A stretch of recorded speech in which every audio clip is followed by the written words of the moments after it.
Taste the Daily.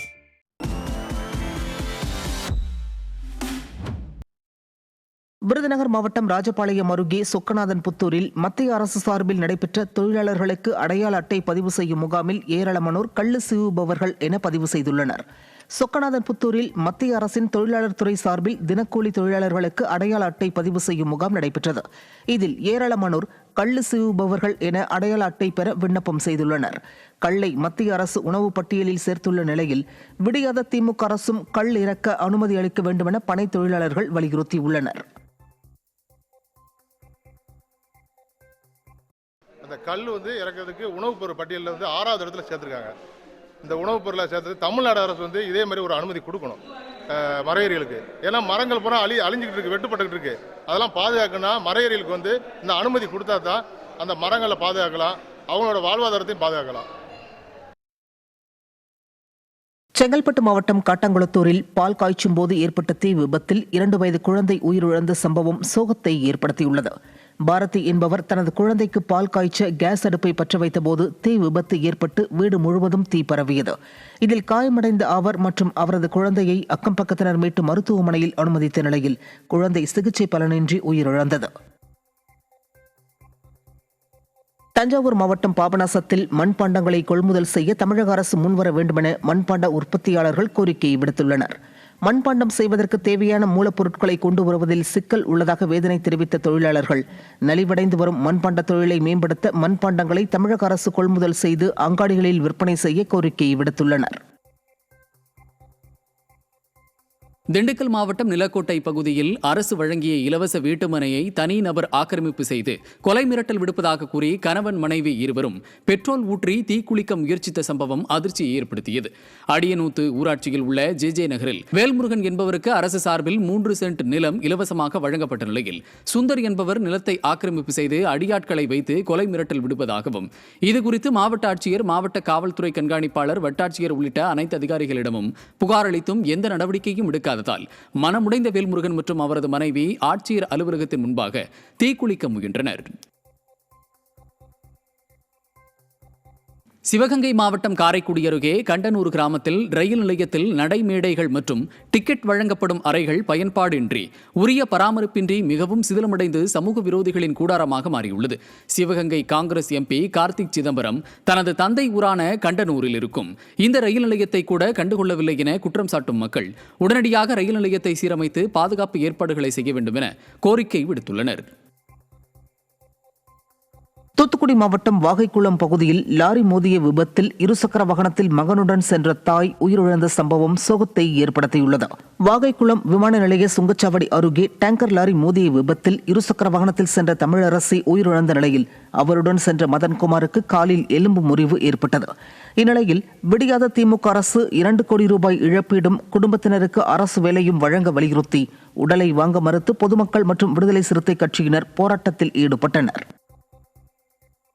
Ramanathapuram கீழக்கரையில் 206 கோடி ரூபாய் மதிப்பில் கட்டப்பட்ட உயர் நீர்த்தேக்க தொட்டி பாதுகாப்பின்றி கைவிடப்பட்டு குழந்தைகளின் உயிருக்கு பெரும் அச்சுறுத்தலாக மாறியுள்ளது. வேலி, எச்சரிக்கை பலகை ஏதுமின்றி கூர்மையான கற்கள், ஆணிகள், மது பாட்டில்கள் சிதறி கிடக்கும் கொடூர காட்சி வெளியாகியுள்ள நிலையில் குழந்தைகள் ஏறி விளையாடும் அபாயம் தொடர்கிறது. திமுக அரசும் குடிநீர் வாரியமும் பொறுப்பை தட்டி கழிக்கும் அநீதி வெளிச்சத்திற்கு வந்துள்ளது.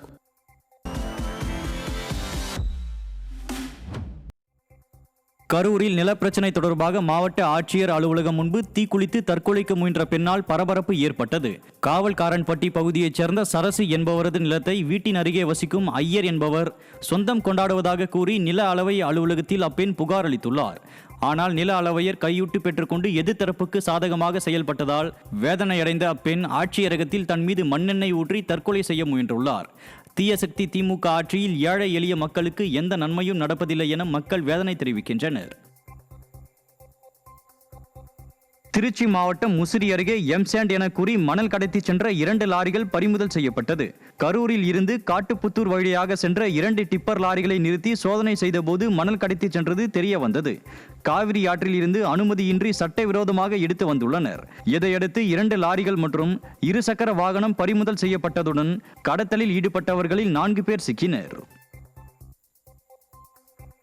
ராணிப்பேட்டை மாவட்ட ஆட்சியர் அலுவலகத்தில் நடைபெற்ற மக்கள் குறைதீர்ப்பு கூட்டத்தில் அம்மூர் அருகே வசிக்கக்கூடிய சுமார் 100க்கும் மேற்பட்ட குடும்பத்தினர் வீட்டுமனை பட்டா வழங்க கோரிக்கை விடுத்தனர்.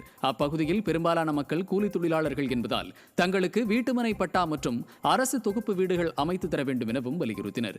பல வருடங்களாக பல்வேறு வகையில் மனுக்களை அளித்தும் கூட அதிகாரிகள் நடவடிக்கை எடுக்கவில்லை என அவர்கள் வேதனை தெரிவித்தனர்.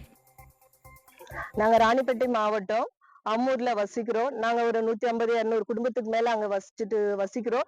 எங்களுக்கு வீடும் இல்ல, பட்டாவும் இல்ல, வாழறதுக்கு எந்த சூழ்நிலையும் எங்களுக்கு யாரும் ஹெல்ப் பண்றதுக்கும் எங்களுக்கு இல்ல. எங்க பிள்ளைங்க எல்லாம் ரொம்ப வறுமையில இருக்காங்க. படிக்கிறதுக்கு கூட அவங்களை படிக்க வைக்கிறதுக்கு கூட எங்களுக்கு நிலைமை, எங்களுக்கு சம்பளம் போதல. நாங்க எல்லாம் கூலி வேலை தான் செஞ்சுட்டு இருக்கோம். இன்னும் பிள்ளைங்களுடைய மேற்படிப்புக்கும் நாங்க போறதுக்கு எங்களுக்கு எந்த ஒரு வசதி வாய்ப்பும் கிடையாது. தஞ்சாவூர் மாவட்டம் பட்டுக்கோட்டையில் பட்டுக்கோட்டை கல்யாண சுந்தரத்தின் மணிமண்டபம் எந்த ஒரு பராமரிப்பும் இன்றி புதர்மண்டி காட்சியளிக்கிறது. திரைப்படங்களில் தத்துவ பாடல்கள் மூலம் மக்கள் மனதில் நீங்காத இடம் பிடித்த பட்டுக்கோட்டை கல்யாண சுந்தரத்தின் மணிமண்டபம் விடியாத அரசின் அலட்சியத்தால் உரிய பராமரிப்பின்றி காட்சியளிக்கிறது. குடிப்பதற்கு தண்ணீர் இல்லாமலும் குழந்தைகள் விளையாடும் இடம் பராமரிப்பு இல்லாமலும் மிகவும் ஆபத்தான நிலையில் உள்ளதாக பொதுமக்கள் வேதனை தெரிவித்தனர்.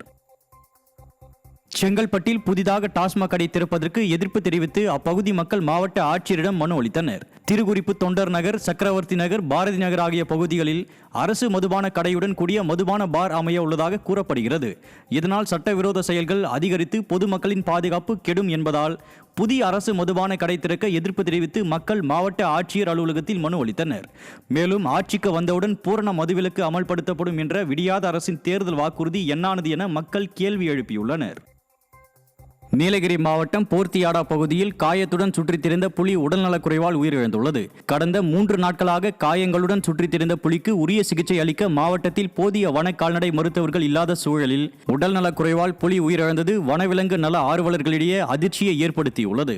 விடியாத ஆட்சியில் மக்களுக்கு மட்டுமின்றி கால்நடைகளுக்கும் சிகிச்சை அளிக்க போதிய மருத்துவர்கள் இல்லாதது நிர்வாக குறைபாடு என குற்றச்சாட்டும் எழுந்துள்ளது. கடலூர் மாவட்டம் விருத்தாச்சலத்தில் சாலை வசதி அமைத்து தரக்கோரி போராட்டத்தில் ஈடுபட்ட பொதுமக்களை ஏவல் துறையினர் கைது செய்தனர். மாணிக்கவாசகம் நகரில் உள்ள சாலை சேதமடைந்து போக்குவரத்திற்கு பயன்படுத்த முடியாத அளவில் உள்ளதால் அப்பகுதி மக்கள் மற்றும் வாகன ஓட்டிகள் கடும் அவதியடைந்து வருகின்றனர். இதனால் ஆத்திரமடைந்த பொதுமக்கள் சாலையோரம் அமர்ந்து உண்ணாவிரத போராட்டத்தில் ஈடுபட்ட நிலையில் அவர்களை ஏவல் துறையினர் கைது செய்தனர். ஸ்டாலின் மாடல் அரசு அடிப்படை வசதி கோரி கூட தங்களை போராட விடாமல் சர்வாதிகார ஆட்சி நடத்துவதாக மக்கள் குற்றம் சாட்டியுள்ளனர். செங்கல்பட்டு மாவட்டம் வேண்பாக்கம் பகுதியில் உள்ள அனுமந்தபுத்தேரி காப்புக்காடு பகுதி தொழிற்பயிற்சி நிலையம் மாணவர்களின் மதுக்கூடாரமாக மாறியுள்ளதாக புகார் எழுந்துள்ளது.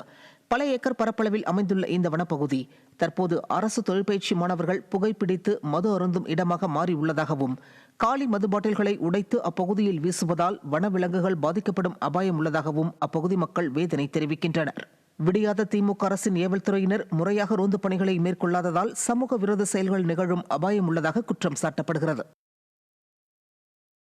கரூரில் கடந்த ஆண்டு ஜூலை மாதம் உதயநிதி ஸ்டாலினால் திறக்கப்பட்ட மார்க்கெட் பயன்பாட்டுக்கு வராமல் உள்ளது. 7 கோடி ரூபாய் மதிப்பில் 174 கடைகளுடன் கட்டப்பட்ட வணிக வளாகம் போதிய வெளிச்சமும் காற்று வசதியும் இல்லாமல் இருப்பதுடன் வாகனங்களை நிறுத்த பார்க்கிங் வசதி இல்லாமலும் உள்ளது. நிர்வாக திறனற்ற ஸ்டாலின் ஆட்சியில் குறைபாடுகளுடன் உள்ள மார்க்கெட்டை டெண்டர் எடுக்க யாரும் முன் வராததால் 6 மாதங்களாகியும் பயன்பாட்டுக்கு வராமல் உள்ளதாக பலரும் குற்றம் சாட்டுகின்றனர்.